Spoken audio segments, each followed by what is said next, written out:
Good morning, welcome to my latest video.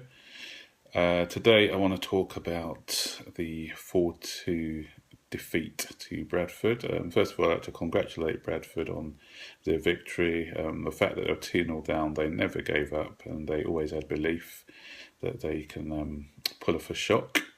But as Jose said, whilst congratulating Bradford, we've got to look at the Chelsea players. Some of the Chelsea players just need to look at themselves and really say, was this good enough? Because if they want to be a part of the side, if they want Jose to select them, then they have to grab the opportunity when it comes up. So this was a good opportunity for those players who are not playing regularly in the side to say, look, Jose, I need to have more games. This is why you should pick me. And that was a disappointing thing for me, was that they never really played with that desire.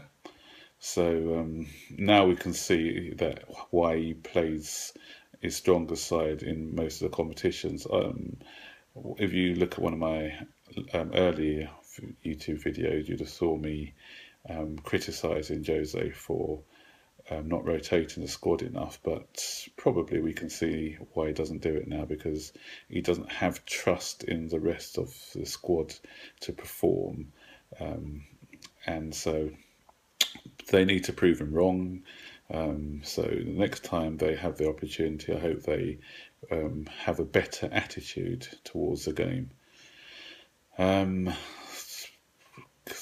one, I don't like criticising players, but Cahill needs to take responsibility. John Terry is coming to the end of his career. We need somebody who's going to have those leadership qualities, the organisational skills. But the worrying thing is, when John Terry is out of the side, our defence looks a shambles. So that definitely needs to be addressed. So I hope we're trying to identify strong leaders for the future. Zuma looks a good prospect, but he's still learning his trade, so he's not quite ready to take on that leadership mantle yet. He still needs somebody alongside him who's going to teach him the art of defending. I'd like to see him play a few more times under the stewardship of John Terry, because I think the boy has something in him, and I think that if he plays a lot with John Terry, then he can develop into a good defender.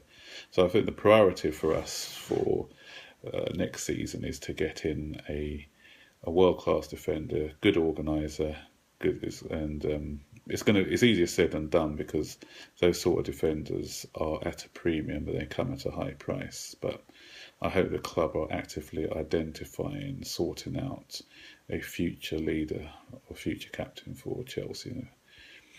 I'm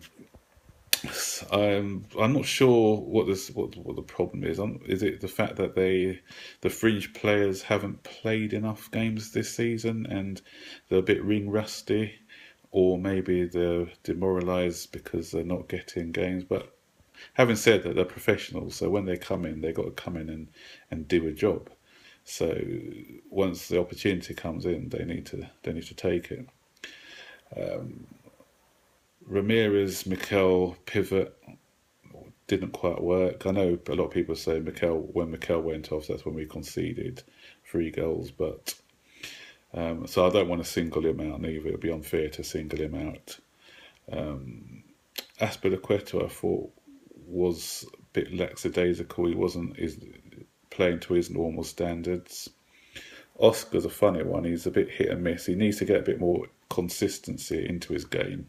I thought he was outstanding the other week when we played Swansea. He needs to put in good performances week in, week out, because I know he's still young, but to get up to become world class, which I think he can do, then it's about performing in every game that you play, or putting in that effort. The other thing I want to talk about is the goalkeeping situation. There's been a lot of debate about who's the best goalkeeper, Peter Cech or Thibaut Courtois. I think Saturday you saw why Thibaut Courtois is in the side. Peter Cech pulled off a couple of good saves, but I think where Courtois got the edge is he commands the area. We don't concede a lot from set plays. Last year, when Peter Cech was in goal, we conceded an awful lot from set plays, corners, free kicks, etc. I think half the problem is that he likes to stay on his line, and so the defenders drop back, and it gives more room to the attacking side. If you look at Thibaut Courtois when he plays, he commands that area. He tries to get the ball at its highest point. The amount of times he catches crosses from corners and free kicks, it's not by luck. It's just by good judgment, and he gives confidence to our defence when defending set pieces. So I think his command of the area is better than Peter Cech's. And that's why I think that he is our #1 goalkeeper this season. I'd like to hear your thoughts on this video. Do you think the players didn't play because they're a bit rusty and they're short of confidence, or do you think it's a case of they're not really good enough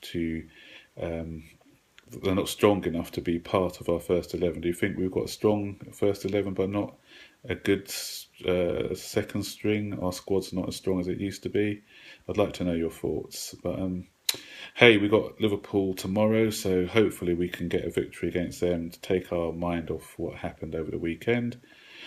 I've been a Chelsea supporter for many years, so I'm quite used to the ups and the downs, and so I'm used to having cup shocks.